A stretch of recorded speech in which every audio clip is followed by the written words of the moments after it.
Hello friends, मैं वीरू चौहान। संयम UPSC में आपका स्वागत है। आज 1 जुलाई 2023 है और ज़्यादातर लोगों को पता होगा कि 3 जो आपराधिक कानून हैं वो आज से ही लागू होंगे। मतलब आज रात के 12 बजे से जितने भी केस रजिस्टर्ड होंगे इन 3 कानूनों की प्रक्रिया के द्वारा होंगे। तो इस कानून को पढ़ते हैं और देखते हैं। पहले देखते हैं कौन सा कानून ने क्या जगह ली है। ठीक, तो सबसे पहले जगह ली है जो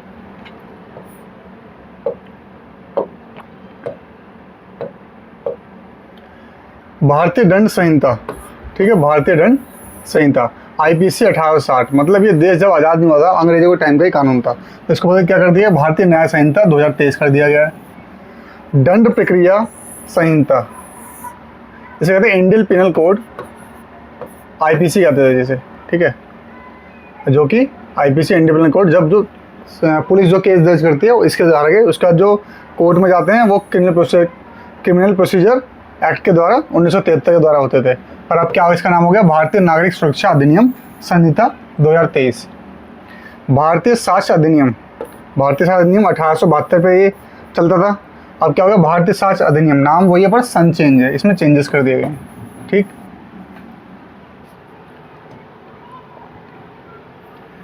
इसमें क्या क्या है कि नए कानूनों में 0 एफआईआर की अनिवार्य वीडियोग्राफी। ये देख लेते हैं। सहज सुलभ जांच और त्वरित न्याय के 10 अहम प्रावधान। 10 अहम प्रावधान क्या क्या है, इससे बहुत कानून आपका क्लियर हो जाएगा। फिर एक वीडियो ऐसे बना देंगे, हर एक कानून का जो इंपॉर्टेंट पॉइंट है, जो बदलाव हुए उनमें, उसे वीडियो बना देंगे। ठीक, एक व्यक्ति सशरीर पुलिस स्टेशन में उपस्थित हुए बगैर भी इलेक्ट्रॉनिक माध्यम से घटना की रिपोर्ट कर सकता है। मतलब कि अब आपको पुलिस स्टेशन में अगर ना जाने के लायक हैं तो आप वैसे भी इलेक्ट्रॉनिक माध्यम से अपनी रिपोर्ट दर्ज करवा सकते हैं। इससे पुलिस को भी त्वरित कार्रवाई में मदद मिलेगी। नए कानून में 0 एफआईआर की शुरुआत की गई है। 0 एफआईआर मतलब क्या होता है, इसको मैं थोड़ा बाद में डिटेल करूंगा। 0 एफआईआर चालू किया गया है। इसमें पीड़ित किसी भी थाने में एफआईआर दर्ज करा सकता है। इसकी नियुक्ति कॉपी मिलेगी, निःशुल्क कॉपी मिलेगी। सशक्त जांच के लिए गंभीर आपराधिक मामलों में सबूत जुटाने के लिए क्राइम सीन पर फोरेंसिक विशेषज्ञों का जाना अनिवार्य है। पहले क्या होता था, फोरेंसिक विशेषज्ञ नहीं जाते थे। कुछ जो गंभीर आपराधिक मामले होते थे वहाँ फोरेंसिक लोग नहीं जाते थे, फोरेंसिक टीम नहीं जाती थी। पर अब क्या कर दिया, अनिवार्य कर दिया गया है। सबूत एकत्र करने की प्रक्रिया का वीडियोग्राफी किया जाएगा। जैसे जैसे फोरेंसिक जो टीम होगी, जैसे ब्लड के ट्रेसेस लेगी, किसी और चीज़ के जैसे लेगी, कोई सबूत पाएगी, तो उसका वीडियोग्राफी जरूर बनाना उसका अनिवार्य है, ताकि इससे कोई भी टैंपरिंग ना हो सके किसी भी सबूत में। महिला और बच्चों के खिलाफ अपराध में जांच एजेंसियों को 2 महीने के अंदर जांच पूरी करनी होगी। यहाँ समय सीमा बांध दी गई है 2 महीने के लिए। ठीक, 90 दिनों के अंदर पीड़ितों को केस में प्रगति की नियमित अपडेट देनी होगी। और इसमें क्या क्या अपडेट मिल रही है वो 90 दिन के अंदर, मतलब 1.5 महीने के अंदर, 90 दिन यानी 3 महीने के अंदर आपको देना पड़ेगा। और 2 महीने में जांच एजेंसी को अंदर जांच पूरी करनी होगी। और 90 यानी 30, 60 और 3 महीने के अंदर। अपराध के शिकार महिला और बच्चों को सभी अस्पतालों में फर्स्ट एड या इलाज निःशुल्क मिलने की गारंटी होगी। चुनौती भरी परिस्थितियों में भी पीड़ित जल्द ठीक हो सकेंगे। मतलब अब क्या होगा, जो अपराध होगा किसके लिए, बच्चों महिलाओं के ऊपर, उनको जो जिस अस्पताल में जाएंगे जहाँ उनका इलाज होगा वो निःशुल्क प्राप्त किया जाएगा। गवाहों की सुरक्षा व सहयोग के लिए सभी राज्य सरकारें विटनेस प्रोटेक्शन प्रोग्राम लागू करेंगी। ये प्रोग्राम लागू कर रही है विटनेस प्रोटेक्शन प्रोग्राम। जैसे कि आपको पता ही है कि जो बड़े बड़े लोग होते हैं जिन पे खूब बाहुबली होते हैं, वो गवाहों को या तो अपनी तरफ कर लेते हैं या उनको अगवा करा लेते हैं, उनकी हत्या करवा देते हैं। उसके लिए चालू किया गया विटनेस प्रोटेक्शन प्रोग्राम। ये लागू हो जाए तो बहुत ज़्यादा इफेक्ट पड़ेगा इस पर और न्याय मिलने में आसानी होगी। दुष्कर्म पीड़िताओं को ऑडियो वीडियो माध्यम से पुलिस के समक्ष बयान दर्ज करने की छूट। दुष्कर्म पीड़िताओं, जैसे महिलाओं के साथ जो दुष्कर्म हो जाता है, रेप्स वगैरह के सीन में, उनको ऑडियो और वीडियो के माध्यम से अपनी रिपोर्ट डालने की सुविधा मिल गई है। अब जाना नहीं पड़ेगा। नए कानून में मामूली अपराधों के लिए दंड स्वरूप सामुदायिक सेवा की विधा स्वरूप दोषी अपनी गलतियों को सुधारने का मौका मिलेगा। तो सामुदायिक सेवा करके जो मामूली कानून होते हैं, जैसे छोटे मोटे अपराध होगा, उसमें सामुदायिक सेवा करके आप अपना उसका नाम सजा को कम कर सकते हैं या छूट भी मिल सकती है। सुनवाई में देरी से बचने और न्याय की त्वरित बहाली के लिए कोई अदालत अधिकतम 2 बार ही स्थगित कर सकेगी। मतलब किसी भी केस को कोई अदालत 2 बार ही टाल सकती है, हटा सकती है। सभी कानूनी कार्रवाइयाँ इलेक्ट्रॉनिक माध्यमों से होंगी। महिला पीड़ितों की अदालती सुनवाई महिला मजिस्ट्रेट ही करे। जो महिला पीड़ित होंगी उनकी जो सुनवाई है वो महिला मजिस्ट्रेट ही करे, अथवा अन्यथा संवेदनशील मामलों में किसी महिला की उपस्थिति में बयान दर्ज हो, और महिला की उपस्थिति में बयान दर्ज होने चाहिए। 15 साल से कम आयु और 60 साल से अधिक और दिव्यांगों व गंभीर रूप से बीमार व्यक्तियों को पुलिस स्टेशन में पेश होने से छूट मिलेगी। 15 साल से कम आयु के बच्चे, 60 साल से ऊपर लोग और दिव्यांगों व गंभीर रूप से बीमार, इनको छूट मिलेगी। ठीक, अब देखते हैं ये जो मेन चीज़ है वो यहाँ से चालू है। आपराधिक मुकदमे की अब हर किसी के लिए टाइमलाइन फिक्स कर दी गई है। हर किसी को अपनी जवाबदेहिता देनी पड़ेगी, चाहे वो कोर्ट हो चाहे पुलिस हो, इनको अपनी जवाबदेहिता देनी पड़ेगी। पहले ऐसा नहीं था, कोर्ट मुकदमे को टालता रहता था और केस बढ़ते रहते थे। आपराधिक मुकदमे की शुरुआत एफआईआर से होती है, जैसे पता ही आपको एफआईआर से होती है। नए कानून में तय समय सीमा में एफआईआर दर्ज करना और उसे अदालत तक पहुंचाना सुनिश्चित किया जाएगा। समय सीमा तक, ये इसमें क्या कर दिया, समय सीमा बांध दी गई है इसमें।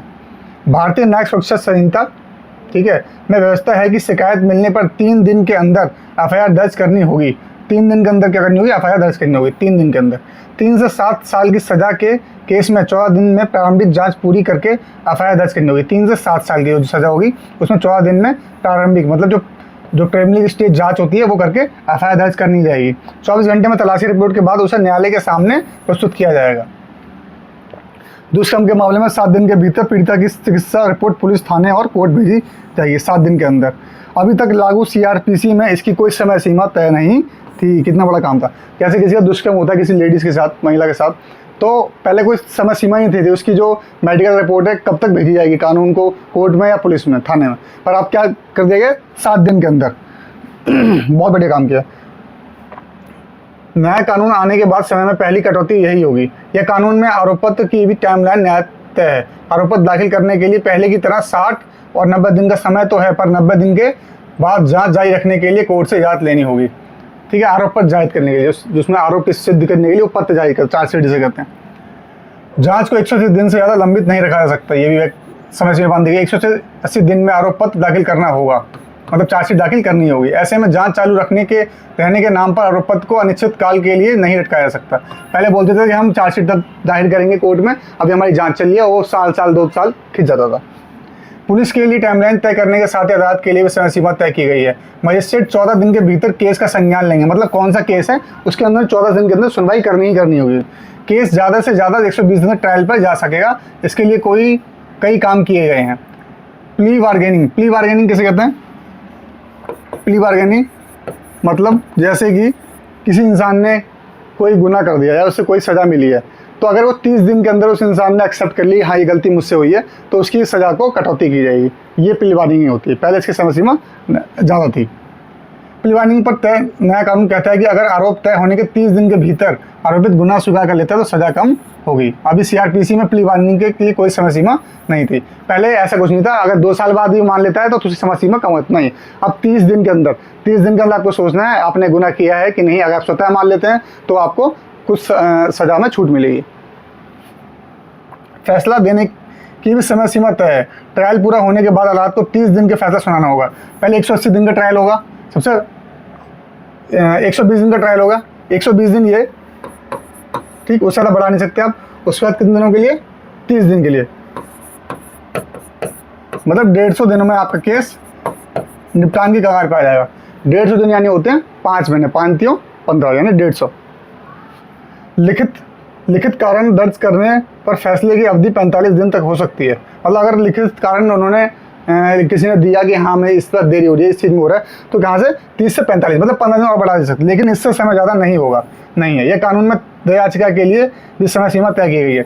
दया याचिका यानी कि अगर राष्ट्रपति को दया याचिका डालता है कि फांसी ना हो, इसकी सज़ा कम की जाए, उसके लिए पहले के समय सीमा तय की गई। सुप्रीम कोर्ट से अपील खारिज होने के बाद, जैसे सबसे लास्ट सुप्रीम कोर्ट है, उसने भी अपील खारिज कर दी, तो उससे बड़े वो कौन है? दया याचिका के मामले में राष्ट्रपति जी। अगर राष्ट्रपति जी ने क्या करना पड़ेगा? 30 दिन के भीतर दया याचिका दाखिल करनी होगी राष्ट्रपति जी को, 30 दिन के भीतर। पहले ऐसा कुछ नहीं था, समय सीमा नहीं थी, तो इसलिए 30 दिन के भीतर दाखिल करनी पड़ेगी। अगर राष्ट्रपति ने एक्सेप्टेंसी दे दी तो सज़ा कम या ज़्यादा होगी, या फिर उसको दया याचिका खारिज हो जाएगी। ठीक है, ये कानून थे जो हम लोगों को जानना जरूरी थे और इम्पोर्टेंट भी हैं। अभी मैंने सारे कानून मिक्स करके बताए हैं। धीरे धीरे हर एक कानून के क्या चेंजेस हुए हैं, उसके 3 कानून में क्या 3 बड़े चेंजेस हुए हैं या ज़्यादा चेंजेस जो भी हुए हैं वो आपको मैं जरूर कराऊंगा, क्योंकि ये पेपर के लिए बनता जरूर है। राज्य व्यवस्था में आ सकता है, मेंस में जरूर आएगा और प्री में भी आ सकता है। ठीक है, तो इस वीडियो को यहीं समाप्त करते हैं। तब तक के लिए खुश रहिए, स्वस्थ रहिए। जय हिंद, जय भारत।